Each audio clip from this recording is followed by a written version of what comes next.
আসসালামু আলাইকুম সবাইকে, আশা করি সবাই ভালো আছেন। তো আজকে আমরা বার্কাস রেস্টুরেন্টের একটা রিভিউ ভিডিও নিয়ে চলে আসছি। তো বার্কাস রেস্টুরেন্টটা ছিল এই বিল্ডিংয়ের 3 তলায়। এই রেস্টুরেন্টের লোকেশনটা আমি ভিডিওর লাস্টে বলে দিব, ততক্ষণ ভিডিওটা দেখতে থাকুন। আর আমি এই যে চলে আসছি কিন্তু বার্কাস রেস্টুরেন্টে। তো এই সিঁড়িতে ওঠার পরই ছিল হচ্ছে একটা মিরর, যেখানে আমি মিররে একটা ছবি তুলে নিই। আর হচ্ছে এই যে এখন ঢুকে পড়তেছি রেস্টুরেন্টের ভেতরে।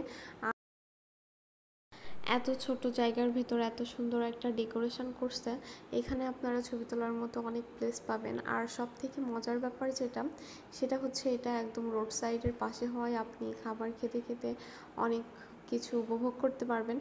আর এর ভেতরে সুন্দর একটা মিরর ছিল, আর আমি ওয়েট করতেছিলাম কখন আপুটার ছবি তোলা শেষ হবে আর আমি যে একটু ভিডিও করব। ফাইনালি আপুটা হচ্ছে সরে যায়, তার আমি আমার একটু ভিডিও করে নিচ্ছিলাম। আর দেখেন মিররের ভেতর থেকে রেস্টুরেন্টটা কত সুন্দর